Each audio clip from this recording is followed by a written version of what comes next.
উসমান রাদিয়াল্লাহু তাআলা আনহু বলেন, রাসূল সাল্লাল্লাহু আলাইহি ওয়াসাল্লাম বলেছেন, মান তাওয়াদ্দা উযুই হাজা, কেউ যদি আমার মতো করে এভাবে সুন্দর করে ওযু করে, ওয়াইসাল্লি রাকাতাইন, 2 রাকাত সালাত আদায় করে, মুকবিলান আলাইহিমা বিকালবিহি ওয়াজহিহি, মনে প্রাণে ভয় ভীতি নিয়ে। অন্য এক বর্ণনা এসেছে লাম ইউহাদ্দিস নাফসাহু ফীমা বিশাইইন, মনে মনে কিছুই বলল না, সুন্দর করে ওযু করে 2 রাকাত সালাত আদায় করলো, গফিরা লাহু মা তাকাদ্দামা মিন জামবিহি, তাহলে অতীতের সব পাপ ক্ষমা। আবার অন্য এক বর্ণনা এসেছে ওয়াজাবাত লাহুল জান্নাহ, সে জান্নাতে যাবেই, জান্নাত জরুরি ওযু করার পরে। একটু বুরাইদা রাদিয়াল্লাহু তাআলা আনহু বলেন, আসবাহা রাসূলুল্লাহ সাল্লাল্লাহু আলাইহি সাল্লাম ফাদা বেলালান, ফজরের সালাত আদায় করে আল্লাহর নবী বেলালকে ডাকলেন, বেলাল বেমা সাবাক্তানি আলাল জান্নাহ, তুমি আমার আগে জান্নাতে গেলে কিভাবে? বেলাল, তুমি আমার আগে জান্নাতে গেলে কিভাবে? মা দাখালতুল জান্নাতা কাতুল্লা সমেত খাসখাসা থাকা আমি, যতবার আমি জান্নাতে ঢুকি দেখি তুমি আমার আগে আগে জুতা পায়ে দিয়ে হাঁটো। বেলাল, যতবার আমি জান্নাতে ঢুকি দেখি তুমি আমার আগে আগে জুতা পায়ে দিয়ে হাঁটো। বেলাল, তুমি কিভাবে আমার আগে জান্নাতে গেলে বলো তো দেখি। তখন বেলাল রাদিয়াল্লাহু তাআলা বলছেন, আল্লাহর নবী মাযান তো কাত্তে ইল্লা সালাত রাকাতান, আমি যখনই আজান দিই তখনই 2 রাকাত সালাত আদায় করি, যখনই আমি আজান দিই তখনই আমি 2 রাকাত সালাত আদায় করি। ওয়াইজা আসাবানি হাদাসুন, যখন আমার ওযু ভেঙে যায় তখন আমি ওযু করি, ওযু করলেই আমি 2 রাকাত সালাত আদায় করি, আমি ওযু করেই 2 রাকাত সালাত আদায় করি। তখন আল্লাহ রাসূল বলছেন, বেহেমা বেলাল, বুঝেছি, এই 2টা কারণেই তো তুমি আমার আগে আগে জান্নাতে জুতা পায়ে দিয়ে হাঁটো। বেলাল, আমি বুঝেছি, এই কারণেই তো তুমি আমার আগে আগে জান্নাতে জুতা পায়ে দিয়ে হাঁটো। 2 রাকাত সালাত ওযু করে মসজিদে ঢুকে 2 রাকাত সালাত, এক খেলে চেয়ে থাকবেন। কোনো বাচ্চা যদি উঠে যায় তাহলে তাকে ঠেকানোর চেষ্টা করবেন। আপনার বিরক্তি আসার আগে কথা শেষ করব ইনশাআল্লাহ। আমি আব্দুল্লাহ বিন ফজল নই যে ঘন্টার ঘন্টা বক্তব্য দেব, অত বিদ্য নেই, অত বলতেও পারি না। সম্মানিত দিনী ভাই বোন, কাতাদা রাদিয়াল্লাহু তাআলা আনহু বলেন, রাসূল সাল্লাল্লাহু আলাইহি সাল্লাম বলেছেন, ইজা দাখালা আহাদুকুমুল মাসজিদা ফালিসাল্লি রাকাতাইন ক্বাবলা ইয়াজলিসা, যখন তোমাদের কোনো ব্যক্তি মসজিদে প্রবেশ করবে সে যেন বসার আগে 2 রাকাত সালাত আদায় করে, জরুরি করতে হবে। জাবের রাদিয়াল্লাহু তাআলা আনহু বলেন, দাখালা রাজুলুন আন-নবী সাল্লাল্লাহু আলাইহি ওয়াসাল্লাম ইখতাব, আল্লাহর নবী জুমার খুতবা দিচ্ছিলেন, তখন একটা লোক মসজিদে ঢুকলো, ঢুকে বসে গেল। তখন আল্লাহ রাসূল বললেন, আসল্লাইতা, তুমি কি সালাত আদায় করেছ? লোকটি বলল, জি না, আমি মসজিদে ঢুকে 2 রাকাত সালাত আদায় করিনি। তখন আল্লাহ রাসূল বললেন, কুম ওয়াসাল্লি, উঠো উঠো, 2 রাকাত সালাত আদায় করো। ইমাম খুতবা দিচ্ছেন, এমত অবস্থায় কেউ যদি মসজিদে ঢুকে বসে যায় তাহলে ইমামের জন্য জরুরি কর্তব্য তাকে উঠাতে হবে এবং 2 রাকাত সালাত আদায় করাতে হবে। সম্মানিত দিনী ভাই বোন, মসজিদে ঢুকে 2 রাকাত সালাত আদায় করতে হবে, বসা যাবে না। যে কোনো সময় সূর্য উঠে, সূর্য ডুবে, সূর্য মাথার উপরে, যে কোনো সময়ে মানুষ মসজিদে ঢুকলে তাকে 2 রাকাত সালাত আদায় করতে হবে। এটা নিষিদ্ধের সাথে সম্পৃক্ত নয়। কেন? এটা হচ্ছে অনুমতি। মসজিদ আল্লাহর ঘর, তো ওয়াল মাসাজিদু লিল্লাহ, মসজিদ হচ্ছে আল্লাহর ঘর। আপনি ওখানে গিয়ে বসলে অনুমতি নিতে হবে। আপনি কি এভাবে অনুমতি নিতে পারবেন? আসসালামু আলাইকুম, আমি আপনার ঘরে বসতে চাচ্ছি, এভাবে হবে কি? তাহলে পদ্ধতি কি? পদ্ধতি হলো 2 রাকাত সালাত, 2 রাকাত সালাত আদায় করেন, তাহলে অনুমতি হয়ে গেছে। এটাই পদ্ধতি। চাঁপাইনবাবগঞ্জের ভাষাতে, রহনপুরের ভাষাতে খুব ভালো লাগছে, কেননা আমি তো এখন এত রংপুরে বক্তব্য দিচ্ছি না, আমি তো চট্টগ্রাম সিলেটেও বলছি না। তখন বলতে হয় চাঁপাইনবাবগঞ্জের ভাষা এভাবে বলে যে, তুই তো নামাজ পড়বি তোর বাপকে পড়তে হবে। মসজিদে ঢুকে আগে 2 রাকাত সালাত, তারপরে কোনো কথা। তখন ওরা বলে চাঁপাইনবাবগঞ্জের কথা শুনতে মিঠা লাগে। যদিচ আমরা পড়াশোনা তেমন জানি না, আমরা নাচল মাদ্রাসার ছাত্র, কোন রকম করে চলি মাত্র, জানটা বাঁচে মাত্র। যাদের কাছ থেকে বই পুস্তক ঠিক করে নিব বলে চেষ্টা চালাচ্ছিলাম, তার কাছে সময় হয় না। তখন আমি বলেছিলাম, ভাই চাঁপাইনবাবগঞ্জের ভাষাতে বই বের করবো ইনশাআল্লাহ। তখন সব চাঁপাইনবাবগঞ্জের ভাষাতে বই বের করে দিয়েছি। কেবল আদর্শ পরিবার, আদর্শ নারী, বক্তা শ্রোতার পরিচয়, তাফসির কি মিথ্যা হতে পারে, কে বড় লাভবান, কে বড় ক্ষতিগ্রস্ত, সলাত, আপনার হজ, তারপর আপনার পোশাক, অনেক বই আছে। তাজিহুল কোরআন, আলহামদুলিল্লাহ। বলে চাঁপাইনবাবগঞ্জের ভাষাতে বই বের করবো, ও ঠিক করে দিবেন, ওর নাকি সময় নাই। যে থাক, ঠিক করবো না, চাঁপাইনবাবগঞ্জের ভাষাতে বই বের করবো, যেভাবে জানি সেভাবে বের করবো। পরিস্থিতি দেখে, লৌকিকতা অবলম্বন করে আমি কোনোদিন কিছু করিনি। বক্তব্য শিখার জন্য কারো বক্তব্য নকল করতে হবে এরকম পরিবেশ আমার কাছে আসেনি। যেভাবে দেখছেন এইভাবে সবসময় একই রকম, আগেও যা ছিলাম এখনো তাই আছে। উনি ভুল বুঝেছেন, ওনার ক্ষমা চাইতে হবে আব্দুর রাজাক সাহেবের কাছে, যে আপনার বক্তব্য বন্ধ করতে চেয়ে ভুল করেছি, মাফ করেন, নইলে বিচারের মাঠে জালেম হিসাবে উঠতে হবে। সম্মানিত দিনী ভাই বোন, বলছিলাম মসজিদে ঢুকে 2 রাকাত সালাত আদায় করতে হবে, জরুরি। সালাতুত তাহিয়াতুল মসজিদ। এবার চলেন সালাতু বাইনাল আযানাইন, আযান একামাতের মাঝে 2 রাকাত সালাত। আব্দুল্লাহ ইবনে মুগাফফাল রাদিয়াল্লাহু তাআলা আনহু বলেন, রাসূল সাল্লাল্লাহু আলাইহি ওয়াসাল্লাম বলেছেন, বাইনা কুল্লে আযানাইনে সালাতুন, বাইনা কুল্লে আযানাইনে সালাতুন, বাইনা কুল্লে আযানাইনে সালাতুন, ওয়া কালা ফি সালাসালামান শাহ। আযান একামাতের মাঝে 2 রাকাত সালাত রয়েছে, আযান একামাতের মাঝে 2 রাকাত সালাত রয়েছে, আযান একামাতের মাঝে 2 রাকাত সালাত রয়েছে। তবে যার ইচ্ছে 1, বুখারী মুসলিম।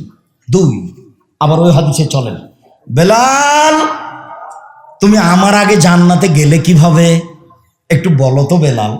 আর আমি যতবার জান্নাতে ঢুকি দেখি তুমি আমার আগে আগে হাঁটো জুতা পায়ে দিয়ে, তার মানে জান্নাতে মানুষ জুতা পায়ে দিয়ে থাকবে, তাই তো প্রমাণ হচ্ছে।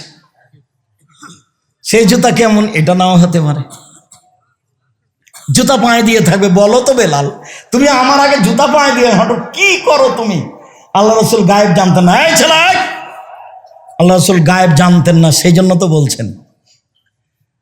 বুঝা গেল না কথা মনে হয়? তুমি কি করে আমার আগে হাঁটছে এটা আমাকে বলবা না, তার মানে তিনি গায়েব জানেন না। 1 মিনিট, এই ছেলে 1 মিনিট খেয়াল করো। সকালে আল্লাহর নবী, একদিন সকালে আল্লাহর নবী খুব চিন্তিত।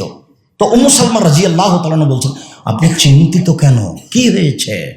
তখন বলছেন, শোনো উম্মু সালমা, জিবরাইল তো আমার সাথে ওয়াদা করেছিলেন রাতে আমার সাথে সাক্ষাৎ করবেন, কিন্তু তিনি রাতে আসেননি, সেই জন্য আমি খুব চিন্তিত। ঘটনা কি, জিবরাইল আসলেন না কেন, আমি এই জন্য খুব চিন্তিত। এরকম অবস্থায় উঠে বিছানার নিচে দেখছেন একটা কুকুরের বাচ্চা। তো কুকুরের বাচ্চাটাকে সরিয়ে দিয়ে ওখানে নিজে হাতে একটু পানি ছিটিয়ে দিয়েছে। পানি ছিটাতে না ছিটাতে জিবরাইল চলে এসেছেন। তা আমাদের নবী মুহাম্মদ সাল্লাল্লাহু আলাইহি ওয়াসাল্লাম বলছেন, আপনি যে ওয়াদা করেছিলেন গত রাতে আমার কাছে আসবেন, আপনি ওয়াদা করে আসলেন না কেন? তখন জিবরাইল আলাইহিস সালাম বলছেন, এসেছিলাম তো, আপনার ঘরে চোখের নিচে কুকুরের বাচ্চা ছিল, সেই জন্য ঢোকিনি। যেই ঘরে কুকুর থাকে, ছবি মূর্তি থাকে, আমরা ফেরেশতা সেই ঘরে ঢুকি না। তা আল্লাহর নবীর খাটের নিচে কুকুরের বাচ্চা আছে, উনি জানতে পারেন না, ওরই উপরে শুয়ে আছে। এই ছেলে, আল্লাহ নবী নাকি গায়েব জানেন, দেখো তো তুমি এটা। আমি মনে হয় বুঝাতে পারিনি কথা। হাদিস তো বুখারী মুসলিম। আম গাছে জাম ধরতে পারে, ধরে না, অমাবস্যা রাতে চাঁদ উঠতে পারে, উঠে না, সুয়ের ছিদ্র লাঙ্গলের ফল ঢুকতে পারে, ঢোকে না, সুয়ের ছিদ্র দিয়ে লাঙ্গলের ফল ঢুকে যেতে পারে, আম গাছে জাম ধরে যেতে পারে, অমাবস্যা রাতে চাঁদ উঠে যেতে পারে, এইগুলো ঘটে যেতে পারে। আমি যে কথা বলছি সেই কথাতে সন্দেহ আছে বলে কিয়ামত পর্যন্ত চেষ্টা করলে সুরিশে ঢোকানো যাবে না, যা বলছি তাই থাকবে, তার নাম বুখারী মুসলিম। চোখের নিচে কুকুরের বাচ্চা আছে, বুঝতে পারলেন না, খুব চিন্তিত। সকালে জিবরাইল কেন আসলেন না, ব্যাপারটা কি? তার মানে বাড়িতে ঘরে যদি ছবি থাকে, আসবেন না ফেরেশতা, ও ঘরে ওনারা ঢুকেন না। রাসূলের ঘরে কুকুরের বাচ্চা ছিল, ফিরে চলে গেছে। আল্লাহ রাসূলের ঘর গায়েব জানেন না। সম্মানিত দিনী ভাই বোন, বলছিলাম আযান এবং ইকামতের মাঝে 2 রাকাত সালাত। বেলাল তুমি আমার আগে আগে জান্নাতে জুতা পায়ে দিয়ে হাঁটো কি করে? বেলাল রাদিয়াল্লাহু তাআলা উত্তরে বললেন, মা জানতো কাত্তা ইল্লা সালাইতু রাকাত, মা জানতো কাত্তা ইল্লা সালাইতু রাকাতান। আমার জীবনে যখনই আমি আজান দিয়েছি তখনই আমি 2 রাকাত সালাত আদায় করেছি, আজান দিলেই আমি 2 রাকাত সালাত আদায় করেছি। তখন আল্লাহ রাসূল বললেন, হ্যাঁ হ্যাঁ হ্যাঁ, বুঝেছি বুঝেছি, তুমি এই কারণেই তো আমার আগে আগে জান্নাতে জুতা পায়ে দিয়ে হাঁটো। আজান এবং একামাতের মাঝে 2 রাকাত সালাত। চলেন সালাতুল ইশরাক, সূর্য ওঠার সাথে সাথে 2 রাকাত সালাত। আনাস রাদিয়াল্লাহু তাআলা আনহু বলেন, রাসূল সাল্লাল্লাহু আলাইহি সাল্লাম বলেছেন, মান সাল্লাল ফাজরা ফি জামাতিন, যে ব্যক্তি ফজরের সালাত আদায় করলো জামাতে, সুম্মা কাদা, তারপরে বসে গেল, ইযকুরুল্লাহ, আল্লাহকে ডাকে, সুবহানাল্লাহ, আলহামদুলিল্লাহ, আল্লাহু আকবার, লা ইলাহা ইল্লাল্লাহ। আব্দুর রাজ্জাক সাহেব, সুবহানাল্লাহ আলহামদুলিল্লাহ অনেকক্ষণ কি বলবো তাহলে? 33 করে তো শেষ হয়ে যাবে, তারপরে কি বলবো? তো সুবহানাল্লাহি ওয়া বিহামদিহি সুবহানাল্লাহিল আযীম বলবেন, তাহলে দাঁড়ি পাল্লাই সবচেয়ে ভারী নাকি হয়ে যাবে। বার নাই, যে যা পারে যে যা পারে। আর না হলে 100 বার বলবেন, লা ইলাহা ইল্লাল্লাহু ওয়াহদাহু লা শারীকা লাহু লাহুল মুলকু ওয়া লাহুল হামদু ওয়া হুয়া আলা কুল্লি শাইইন কাদির। আপনি সবচেয়ে বেশি নেকির হকদার হয়ে যাবেন। বিচারের মাঠে আপনার চেয়ে বেশি কেউ নেকি পাবে না। তবে যে পড়বে সেই, শয়তান কোন ক্ষতি করতে পারবে না। খায়রু দুআয়ে আরাফা ও খায়রু মা কুলতু আনা ও খায়রু মা কালাল নবী আম্বিয়া মিন কাবলি। সবচেয়ে উত্তম দোয়া আরাফার মাঠের দোয়া, সবচেয়ে উত্তম দোয়া যেটা আমি বলেছি, সবচেয়ে উত্তম দোয়া যেটা সকল নবী বলেছেন, সেটা হলো লা ইলাহা ইল্লাল্লাহু ওয়াহদাহু লা শারীকা লাহু লাহুল মুলকু ওয়া লাহুল হামদু ওয়া হুয়া আলা কুল্লি শাইইন কাদির। 100 বার পড়েন, তাহলে সময় পার হয়ে যাবে। হাত্তা তাতলু আশ-শামস, সূর্য উঠে গেছে। সাল্লা রাকাতান, এবার 2 রাকাত সালাত আদায় করলো। কানাল হাজরুন কাহাজরে হাজ্জা ও উমরা তাম্মা তাম্মা তাম্মা, তাহলে সে হজ উমরার নেকি পাবে, তাহলে সে হজ উমরার নেকি পাবে, তাহলে সে হজ উমরার নেকি পাবে। পূর্ণ হজ পূর্ণ উমরা, পূর্ণ হজ পূর্ণ উমরা, পূর্ণ হজ পূর্ণ উমরা।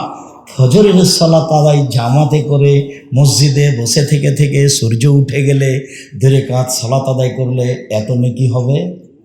হজ উমরা কবুল হলে যত নেকি হয়, হজ উমরা কবুল হলে যত নেকি হয়, 2 রাকাত সালাতে তত নেকি হবে।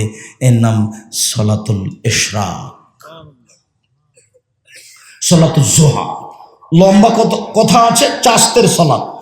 অল্প বলি তাহলে আপনার বুঝতে সহজ হবে। আবু যার গেফারি রাদিয়াল্লাহু তাআলা আনহু বলেন, রাসূল সাল্লাল্লাহু আলাইহি সাল্লাম বলেছেন, আদম সন্তানের প্রত্যেক জোড়ের বিনিময়ে দান করতে হবে। দান করা জরুরি। মনে রাখবেন একটা কথা, সালাত আদায় করে জান্নাত পাওয়া যায়, জান্নাত কিনা যায় না। সিয়াম পালন করে জান্নাত পাওয়া যায়, জান্নাত কিনা যায় না। হজ করে জান্নাত পাওয়া যায়, জান্নাত কিনা যায় না। তবে দান করে জান্নাত কিনা যায়। আল্লাহ বলছেন, টাকা এবং মালের বিনিময়ে আমি মোমেন পুরুষ নারীর কাছে জান্নাত বিক্রি করে দিয়েছি, যাও কিনে নাও তোমরা। সম্মানিত দিনী ভাই বোন, রাসূল সাল্লাল্লাহু আলাইহি সাল্লাম বলেন, বেকুল্লে তাসবিহাতিন সাদাকা, সুবহানাল্লাহ বললে দানের নেকি হয়। অবেকুল্লে তাহমিদাতিন সাদাকা, আলহামদুলিল্লাহ বললে দানের নেকি হয়। অবেকুল্লে তাকবীরাতিন সাদাকা, আল্লাহু আকবার বললে দানের নেকি হয়। অবেকুল্লে তাহলিলাতিন সাদাকা, লা ইলাহা ইল্লাল্লাহ বললে দানের নেকি হয়। ওয়া আমরিন বিল মারুফে সাদাকা, ভালো কাজের আদেশ করলে দানের নেকি হয়। ওয়া নাহিনিল মুনকারে সাদাকা, মন্দ কাজের নিষেধ করলে দানের নেকি হয়। ওয়া ইয়াজুদি রাকাতাই যোহর, সালাত আদায় করলে তত নেকি হয়। মনে থাকবে না মনে হয় নাকি? সব মিলে যত নেকি হয়, 2 রাকাত সালাত আদায় করলে চাস্তের তত নেকি হয়। সালাতুল্লাহ আবিন যায়েদ ইবনে আরকাম বলছেন, সবাই মিলে চাস্তের সালাত আদায় করছে, অথচ এর চেয়ে উত্তম সালাত হলো আওয়াবিনের সালাত। রাসূল সাল্লাল্লাহু আলাইহি সাল্লাম বলছেন, শোনো, সালাতুল আওয়াবিন হিনা তারমুজুল ফিসাল, যখন বালু গরম হয়ে গেছে, ঘোড়ার বাচ্চা উঁটের বাচ্চা দাঁড়িয়ে থাকতে পারে না, ছুটাছুটি করে। বালু খুব গরম হয়ে গেছে, সেই জন্য বাচ্চাটা দাঁড়িয়ে থাকতে পারছে না। এরকম সময় হবে আউয়াবিনের সালাত। অনুমান কয়টার দিকে হতে পারে?